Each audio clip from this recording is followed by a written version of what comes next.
Hello everyone, Guillaume Nesvana here, host of the E-Commerce Wizards podcast, where I feature leaders in e-commerce and business. Today's guest is Osa Gaius. He's the CEO and founder of Parrot, which can be found at getparrot.com. Today we'll be talking about the journey to raising money from VC for a tech startup.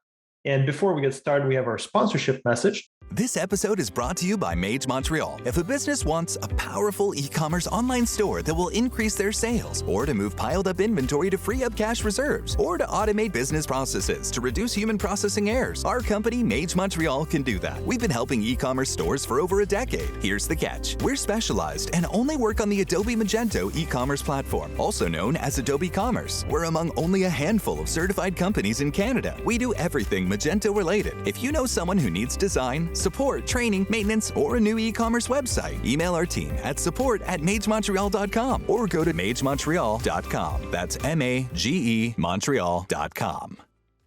All right, Osa, thank you for being here today. Thank you for having me. It's great to be here. Right, so let's start a little bit with your entrepreneurship journey. Tell us about you, and then we'll dive into the main topic. Yeah, great question. So I'm actually Nigerian American, came to America when I was about 10. And really fell in love with computers. I knew at that point that I wanted to do something around computers. I used to make video games, so I thought I'd go be a game designer, but ultimately realized that software engineering, like working as a software engineer, was where I wanted to be.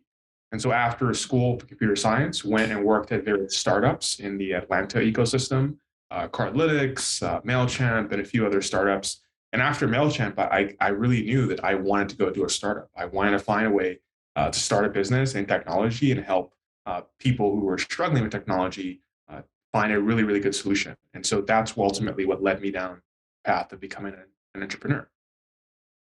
Cool. Okay. So, well, congrats on making the jump to becoming an entrepreneur. I'm happy I've made that jump, and I remember it was scary. Let's talk about raising money now. That part, like, where were you when you started? Like, did you have like a business plan? Did you have like sketch prototype? Did you even have like a prototype? Like, what did you present? Yeah, good question. So, for me, my fundraising journey was, a little different than maybe some other people because I was an engineer, right? So I knew how to build the product or the first version of the product that I felt customers would need. And I saw that need at MailChimp. While at MailChimp, I was working in, really one of the largest email marketing companies in the world. So I got to engage and interact with a lot of merchants who used MailChimp for email marketing. And they would tell us other things they wanted, other things they wanted us to build. And one of them was around SMS. And so before even leaving MailChimp, I had a very strong sense of what the first prototype would be for what Parrot eventually became. And so while there, I built the first prototype. Again, I was a bit blessed because I'd been an engineer for a while. So I could build it, I could ship it, I could put it on Product Hunt, and then get feedback from people about, do you like this? Do you not like this? And so for me, that was kind of my journey, was figuring out how I could be very capital efficient and be essentially cheap in building my first prototype, taking the first prototype to market before I actually started raising money. And once I had a good prototype that I built and I had a few customers for, that's when I went to my friends, people who are close to me, and said, hey, I need a little bit of money to pay for servers. I need money to essentially, do a little bit more work, because at this point I had quit my job to build a prototype a bit more. It was kind of, I was all in on the idea because I had some feedback from the market, and all I needed was a little bit of money to, pay rent and also to pay for servers. And that's when I decided to go actually start raising money from my friends. Okay, so you had a built prototype and you got a few customers. Like, how many is a few?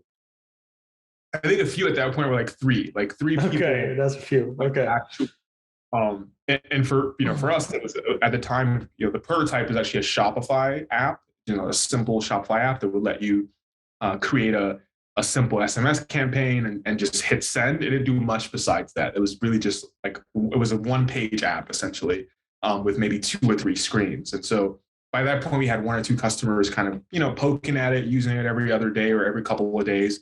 And so we knew there was something there. We just needed to keep expanding the product, which, since I was the only engineer, only salesperson, just meant finding more time to write more code and finding more time to talk to more customers. But again, like, rent was due. I didn't have, a lot of savings, like enough to stretch out for an indefinite amount of time. So I knew I needed a little bit of capital to keep on running. So did you just do the jump, or you still had the other job on the side to help you pay while you're creating that new prototype stuff? No, I did the jump. I did the jump. Okay. I don't advise it for everyone. No, You it's not necessarily a good idea, but hey, why not? know, again, I was lucky, right? At the time when I started Parrot, I was about 28, no kids. I had a pretty sizable savings from working for a couple of years. So I knew, in the worst case, if Parrot, didn't work out after a year, I wouldn't be destitute. And so for me, I felt a little more confident using my savings to fund the business in the early few months before going out and asking for money from external investors. Yeah, and because like sizable savings for personal use versus for business use is completely different scale of measure. So that is, you need way more money on the business side of things. So okay, that's interesting. You did the job. I did that transition with a part-time job to create my company. So that was a bit easier or smoother.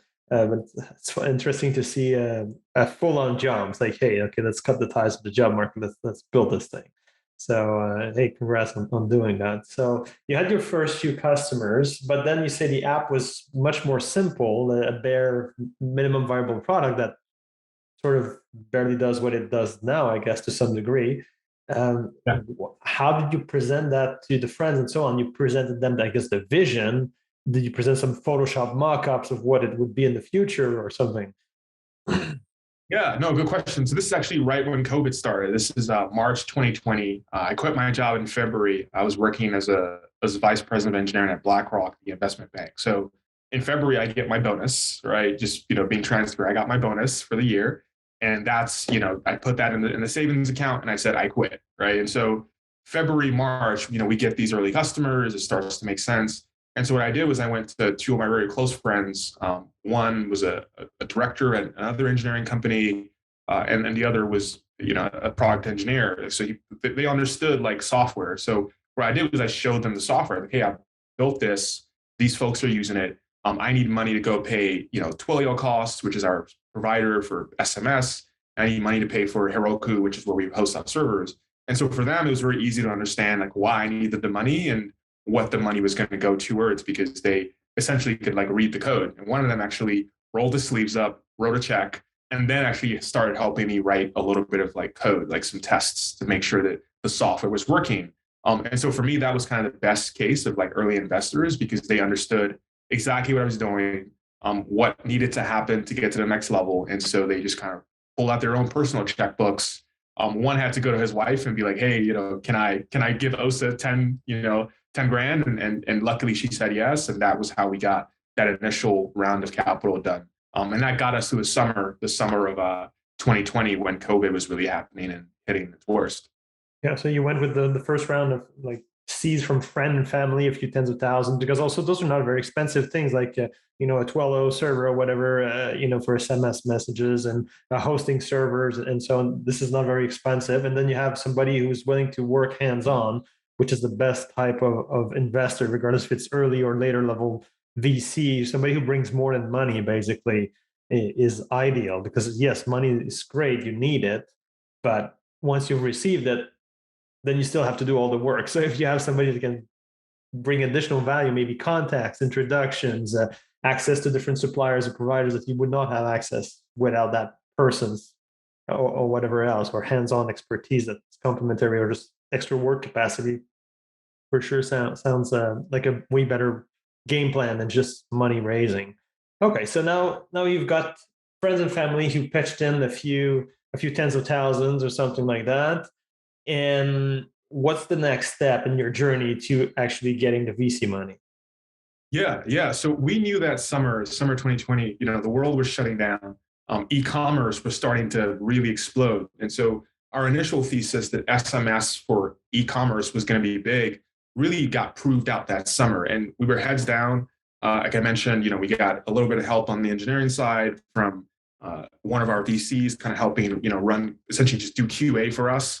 We had another, actually the same VC sent us an intern, like a kid in college who was able to just, do additional testing, but also start helping a little bit with engineering. And so that summer, we just spent all summer building the product. And we launched a second version, like a V2. It was, had a few more screens. It was a bit more full-fledged. But the biggest thing was we were able to actually start to connect to Shopify stores and do a little bit more automation. And so that summer, we got an explosion of users. We had about 300 users sign up over the summer. And so we knew we had enough to go out and start talking to a bit more advanced investors, like folks who would want to see a bit more traction. And so what we did that summer was we actually went to an early stage investor called Hustle Fund, who does very early deals when it's still the founder and maybe a very small team.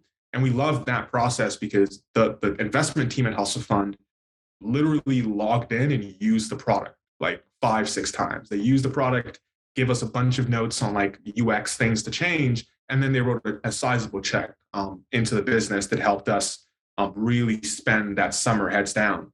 At the end of that summer, we joined an accelerator, which is something I recommend highly for people. Is an accelerator, 2-3 months, something like Y Combinator or something similar to that, like Techstars. We joined one called Acceleprise, which is a accelerator primarily for B2B companies that do sales motions, and that was a very sizable check, about like $100,000, and that check really helped us, get from end of summer 2020 all the way through to the end of 2020, because that's when we brought on, our first full-time person to help with marketing and sales and help with customer success and customer support. And so that's how we made it through 2020, was raising a small amount at the start of the year, kind of around March, and then raising a little bit more in the summer, and then raising a bigger round at the end of that summer. Okay, so you were not yet in the millions. From what I hear here, you're still like you've passed over the 5-figure raise, and now you're in the 6-figure raise. You're below $1 million in raising here. And if it's not confidential, like how much of the company did you need to give away, just to get to that place where you had a few hundred Ks in raising?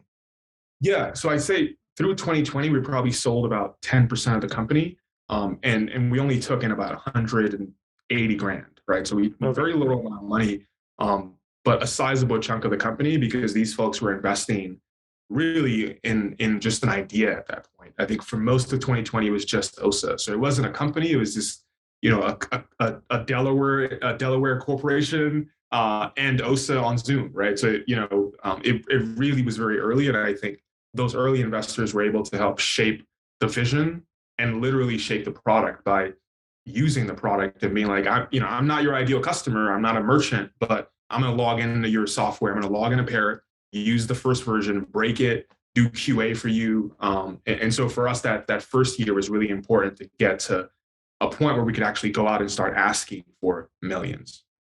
Okay, so you were able to still get a few hundred customers at this point, if I understood correctly. So you had 200-300 customers. How did you acquire those customers? And also, as more as a comment, like I see that you decided to acquire customers before you go see the VC. So that is probably also on purpose for having an easier negotiation time and more leverage in negotiation with the VCs after. Yeah, I completely agree. I think, the advice I would give to myself if I was doing this again is, definitely try to close deals before you build the product, right? Before you build the full product, try to build an MVP or even just some mocks, some screens you can go show customers and say, hey, do you want to buy this? Because what I found in my experience was that being able to show someone who wants to write a check, a VC or even an angel investor, some very clear description of this is the person I'm building this software for or this product for, and being able to literally talk to them about what the person wants, what that customer needs, makes your life way easier as a founder, because it just gives a lot more confidence to the person writing you the check, especially if they're writing that check from their own personal checkbook.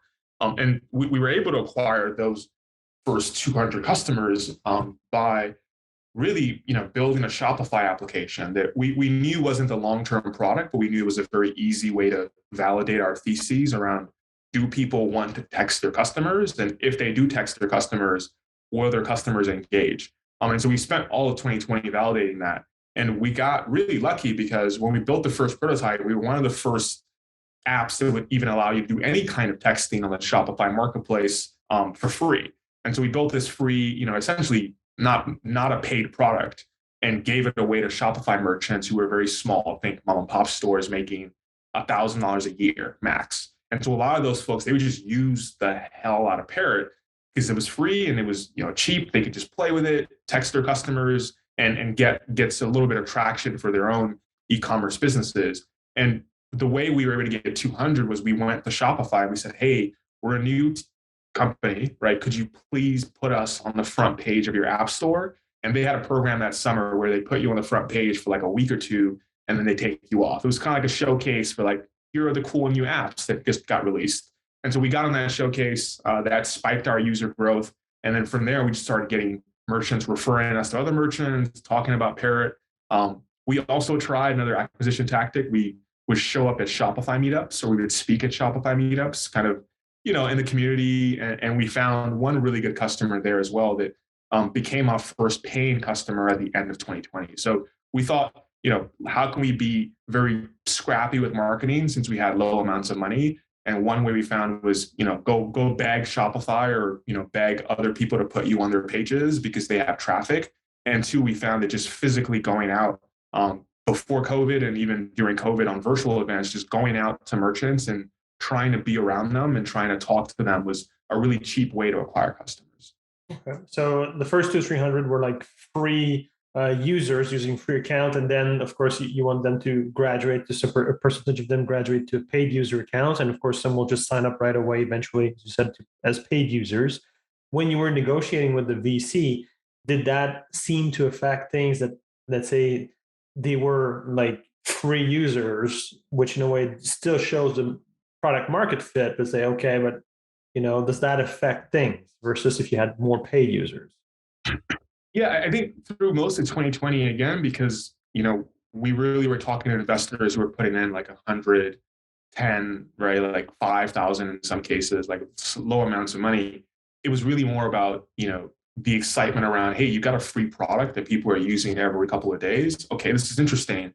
Where's the vision? So I think there was less pressure to convert those users to paid, even though we could have, essentially like made the product paid and spun down the free people or tried to do kind of a freemium push. But we just decided, hey, let's keep it free through all of 2020. Let's, keep it essentially focused on growing excitement and growing users rather than growing the actual paid revenue base. And we found that for the VCs we were talking to, that resonated with them because they were like, okay, we're learning, we're understanding the market.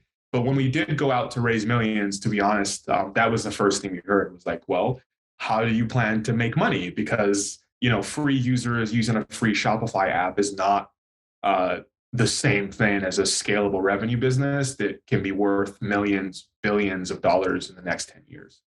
Yeah, for sure. So it's true. VCs, they just want to see like the growth path, like how fast can you acquire users, but also they want to see how will you make money with this thing. So other than just an exit, like can that thing eventually grow into a profitable business, or is the only path an exit, even though most of them want to go the exit path and they will demand that you have an exit plan for sure. But okay. So then how much were you able to successfully raise with the VC? Yeah. So what we ended up doing after we ended the accelerator program, Acceleprise, I think we wrapped that up Q4 2020. So right when things were getting back to normal a little bit. I was in San Francisco at the time. I just moved here. And so the city was finally opening back up. And so what we started was fundraising in Q4 2020. And we just went out and talked to probably 100 venture capitalists, like anyone we could talk to and say, hey, this is our idea. This is where we're going. This is the vision. This is my background. Like we need, I think at the time we're raising $1 million. So we're like, we need $1 million. Like we need to go hire a team. We need more engineers. Like this has to grow because we have this early momentum. We got to capitalize on it. So we ended up raising all through Q4, like during Christmas, and then through Q1, like the first half of Q1 2021. We put together $2 million from Harlem Capital, which is a VC firm in New York, and Upfront Ventures, which is a VC firm in LA. Those were our primary two investors. But other folks came in and wrote large checks. Like my boss, Ben Chestnut, the CEO of MailChimp, came in and wrote a large check to us. The CEO of Calendly, Tope, who's also Nigerian, wrote a check. So we had a lot of people come in and support us. In Q1, we kind of wrapped up and then started hiring our team. Congrats. Hey, it's fun. It's a Yeah. nice journey. And then you were able to also attract some other big name investors there. Even though it's a smaller investment than the VC, it's fun to have those. You can have them on the board of director or advisor if it's not already the case. And I guess they probably are there. Okay, that's pretty cool. And say you had to go see like 100 VC or more or less, something like that. Like, where did you find these VCs? How do you, you sure can Google venture capitalists, try to find some of them, but like, how did you find 100 VC to go pitch to?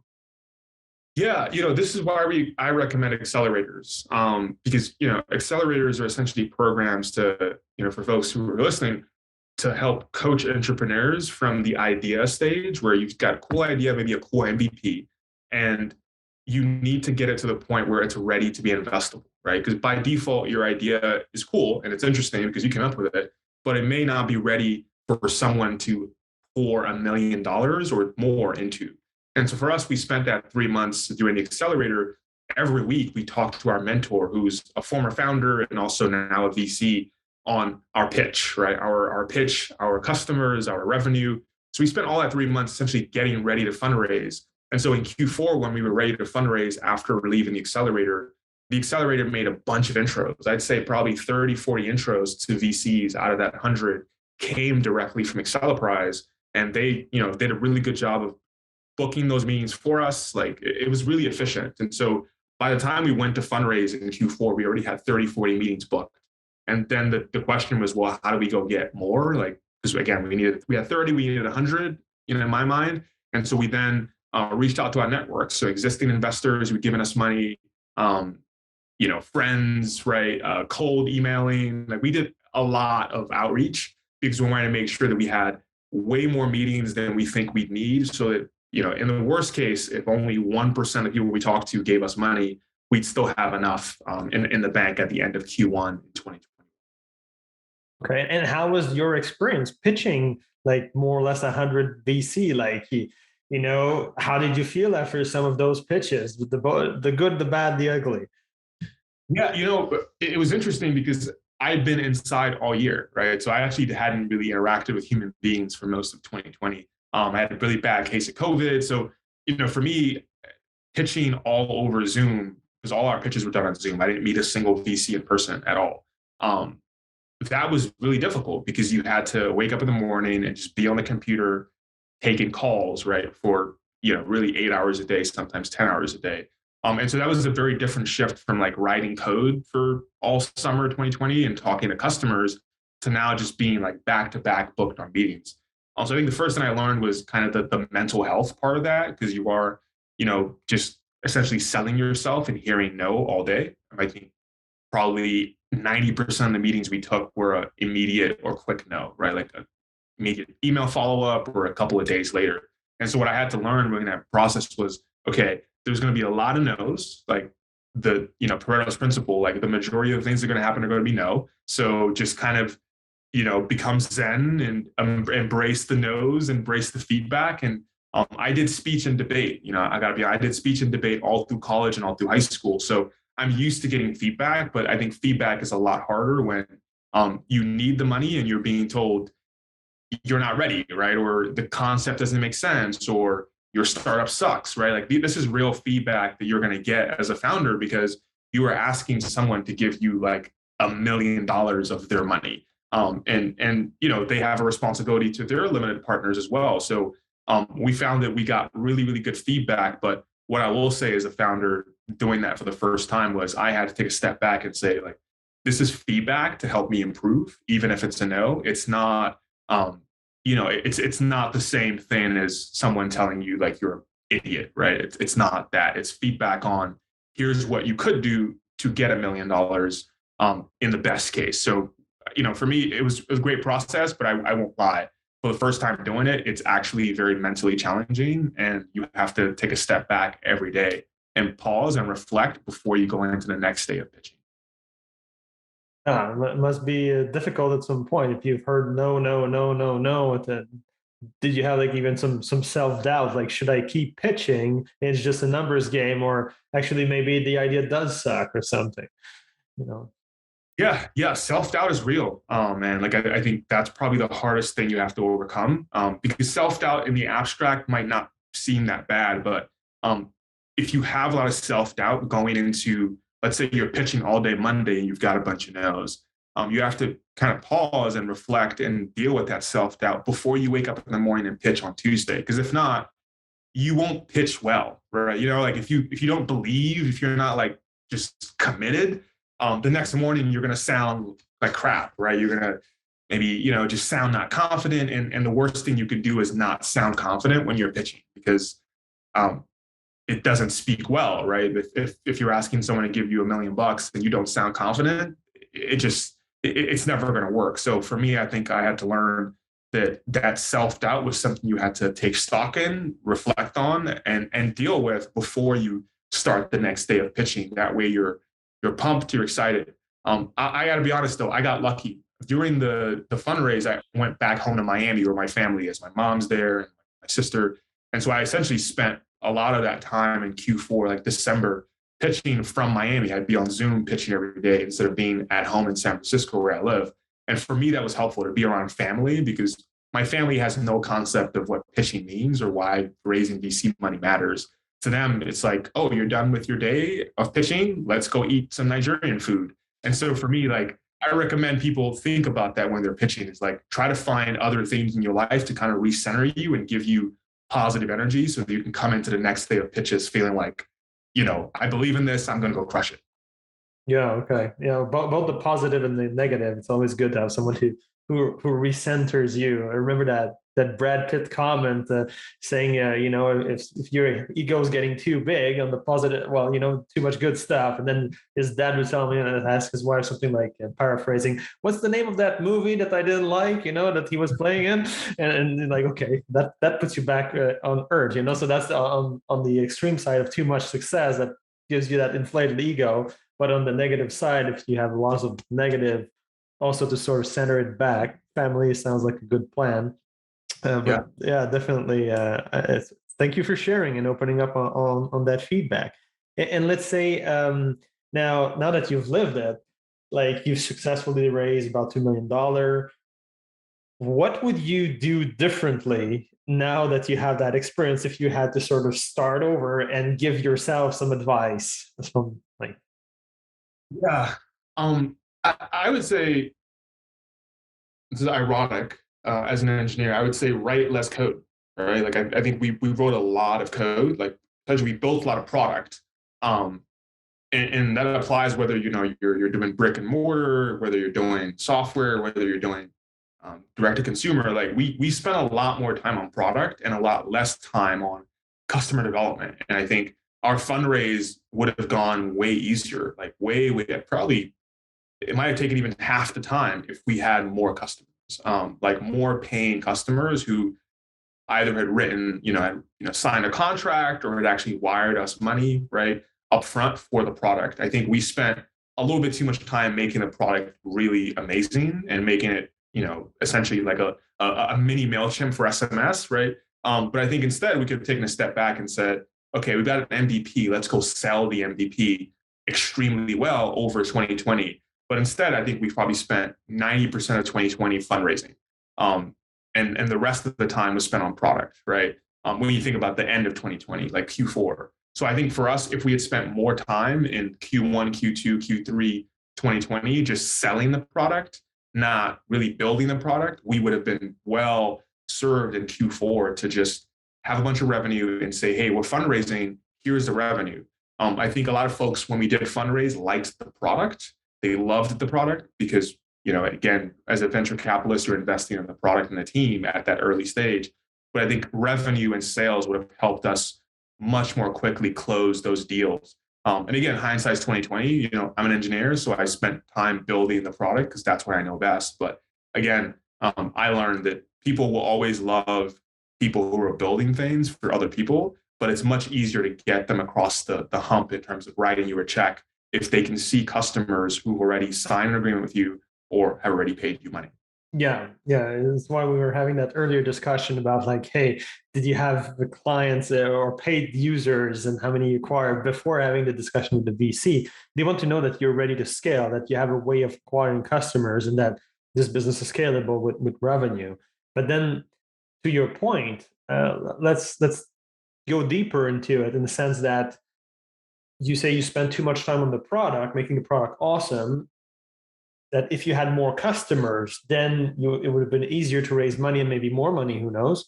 But at the same time, to be able to sell the product, there's a certain level that you need to reach with the product. So, you know, do you believe that you had sort of already reached that and you just sort of kept building, that you could have started basically your mass sales campaign sooner than what you said? Yeah, I think you're thinking about it right. Which is like, well, if you're thinking about it kind of as a engineering problem, like what kinds of things can you do in parallel, right? Or what kinds of things can you get to 50% and then go sell? And I think for us, we had a lot of parts of the product that were pretty much done, right? There were 60% there, and we spent time getting them from 60% to 90%. Whereas if we had stopped at 60%, we could have gone and sold, right? And sold aggressively to bigger customers. But instead, we got it to 90, 95, 99, and then went to those customers. But by the time we did that, to be honest, it was time to go fundraise. And so I was like, well, we can't spend our time really selling because we're fundraising. It's just, there's only so many hours in a day. You can either spend 8 hours on the phone with customers or 8 hours on the phone with VCs. And for us, because we had spent so much time on product, we had to make a choice. Either we try to sell through Q4, like just hit the phones, hit the email, run some ads and grow the customer base, or pause selling, pause marketing, just go fundraise. And we made a decision of just go fundraise. And although it made the fundraise harder, we think that was the right call. But to your point, if we had gotten the product to like 60% and spent all of Q3 selling instead of building like we did, Q4 would have been much cleaner and smoother from the fundraise process, I think. Yeah. So that depends if you have sort of the resources to bring your prototype far enough so that I can even get a first paid customer. So it depends how big is what you're trying to build, what kind of skill set you have yourself, because for you it's a passion, it's your time, versus how much you have to pay others to build the prototype. Or, you can think of Elon Musk building space rockets. He's not the one building the space rockets, has to understand it, of course, but you have to pay a lot of staff to build that stuff. So because I've seen it from other startups that say that they try to build very large, ambitious product, and even just reaching a sellable prototype is difficult, and they might need VC money just to finish building the prototype, and it's not even anything sellable yet. So in your case, you're sort of that good positioning that it is possible for you with just the initial rounds of friends and families to build a finished prototype, that you have even the luxury of going too far and overbuilding it before you start selling it. But I think the general idea behind this is if you have more sold paid customers before you go see the VC, you'll have an easier time raising money, and who knows, maybe even raising more or giving away a smaller percentage of the company and so on. Yeah. I think that the phrase one of my friends likes to use, it's all about traction, right? Like, traction is and I think traction for a lot of businesses I talk to just looks more like revenue, or signed pilots, right? And so for me, to your point, I always think about, from an engineering perspective, especially, if I'm building something, whether it's a physical product or a digital product, when does my customer feel like comfortable giving me money? So I think some customers are excited. Think of the early adopter, like, referencing Crossing the Chasm, right? Like some people are willing to give you money for a product similar to Kickstarter before it's done. And like those are the customers we think that we could have spent more time finding, and we focus on finding now, are people who are so excited that they're willing to put their credit card down and say, give it to me when it's ready. But I really want it. And I think those are the best customers from a product perspective, because they'll tell you what to build. Like they'll literally, we had a few of those. They'll literally be like, no, I need this feature. I need that feature. I need the thing to do this thing. and they're willing to write you a check, right, to go build that thing that they want. It might be annoying because your customer is telling you exactly what to do, but I think the right way to think about it is no, this customer is telling me what they're willing to pay for, so I might as well just take that feedback, take their money, and go build for them. Yeah, as long as you believe that this is a need that is general enough and not like there'll only be one or two fringe user of that new feature here that's unique to this business, and it can be part of the core build that you want to market. Okay. So that's a pretty I think it's pretty comprehensive. Is there anything that we haven't covered in terms of your journey of raising money that you'd like to share? Yeah, I mean, I think the other approach that some people don't think about, and I sort of have founders think about today is, do you need to raise money, right? I think for us, we were pretty clear that we needed to raise money, just given the type of business we were building. Like we knew we needed engineers, right? We knew it wasn't scalable to have one engineer. If I had a co-founder, which I did not have a co-founder, maybe we could have, one person could have been selling, one person could have been building. But for us, given there was one founder, we definitely knew we needed to raise money to go hire help. And I didn't have the personal war chest to go fund the business entirely. I considered taking loans. Like that was an option that was given to me like early on, like March 2020. Like, hey, go get a loan from a bank, right, and spend 20K to hire another engineer and just build a product while you go sell. But I think the right way to think about it is, you could fund your idea with your money and get to a place where you have a strong MVP, either by having a part-time job or by just using your own war chest. But I think the right way to think about it is, what are the milestones you need to hit? And I would say always have a bias for hitting those milestones, and don't really worry about the funding situation. Because I think I was really worried about giving up equity. Right? I was like, I don't want to give up equity. It's my company. But what I realized later was that giving up equity could actually help me bring on partners that would help me grow the business in terms of the vision and in terms of how quickly we could hit our milestones. And it was less about money in the bank because it's not like I'm using the money for my own personal purposes. So I think for a lot of entrepreneurs, you got to take a step back and say, like, what's the vision for the company? What are the milestones they need to hit? And then ask yourself, like, do I need external capital to do that? And what types of capital will do that for me the most effective way possible? That could be, loans. It could be grants if you're doing something in the nonprofit space or in the environmental space. It could be friends and family, but it also could be your own money and your own time to get yourself there. And it's fine to combine those, switch those. But I'd say don't be rigid and don't be stuck on any one path. But just focus on the milestones you need to hit and how you can get there the best way possible. Thanks for sharing this. And now the market is changing. We've had the interest rates going up. There was the war in Ukraine started 3-ish months ago. We'll see how that goes. Somebody has a crystal ball, but it seems to stabilize a bit. Let's hope for the best. We'll see what the future holds there. Now, investor money seems to be harder to come by now. There's like they're tightening the money policies and so on. Like, do you have any sort of opinion on this in terms of like what's coming? Or is it the right time to raise money for people? Or should they try to have a different plan or wait a bit to raise, or should they still go for it anyway? Or even with the current round that you had, are you trying to like stretch it a little bit more because of the current world situation that might be harder than usual to raise money? Yeah, no, I think it's definitely from a macro perspective a very difficult time, right? Both in terms of like the economic challenges we're facing across the globe, but just to your point, we've got real issues around people suffering, right? Like there's real problems in the world. Like people are dealing with displacement. Folks are dealing with the refugee crisis, to be honest, in Europe. So I think it's a really hard time for everyone. And I think as an entrepreneur, you have to bring that into your fundraise. You have to think about, well, the person across the table I'm asking for money, they've got challenges, right? They've got investments probably in Europe, right? They're being affected by what's happening there. There are folks, thinking about the current, COVID's long tail, right? Like, are we done or is there more coming? So I think there's a lot of uncertainty, not just in the US, but across the world. And so I think if you're trying to build a company right now and raise money for a company, I would say think about the problem you're solving, right? and think about it from an economic perspective. Like, are you solving a problem that is going to matter even if the world shuts down, right? And I mean, shut down in terms of COVID, right? If the world shuts down again because there's an economic crisis or a health crisis, or God forbid, like a full scale global exchange of war, right? Like, is your business going to matter? And I think for a lot of folks, if you've got a passion and it really makes sense, it's probably going to matter. Like, it's probably, if you're building a really good product for a really good set of customers, those customers plan to be alive for the next 24 months.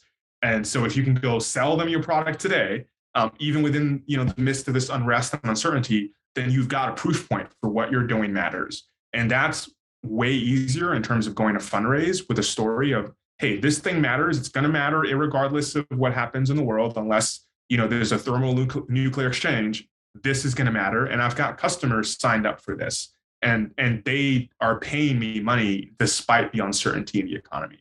Right? I think that's the right way to approach fundraising. I think the other way to approach it could be, a bit more cavalier, which is just like, it doesn't matter if the world's ending, I've got a good idea, like, fund me. But I think you're going to have a lot more challenges with that approach today than maybe 2 years ago, where there was a lot more money and a lot more sort of bullishness around products and software and these kinds of things. But I think a good example is, like, if you're a direct-to-consumer brand and you're making a really good product for a really good set of consumers, those consumers are going to keep buying. And so I think from a macro perspective, I don't see anyone thinking that consumer spending is going to significantly contract. I think people think, well, consumers are going to keep buying things, and they'll keep ordering food, they'll keep ordering clothes. Like, people are not going to go away as fundamental beings. But I think what you as an entrepreneur have to do is connect what you do to a fundamental human need that isn't going to be affected by an economic downturn.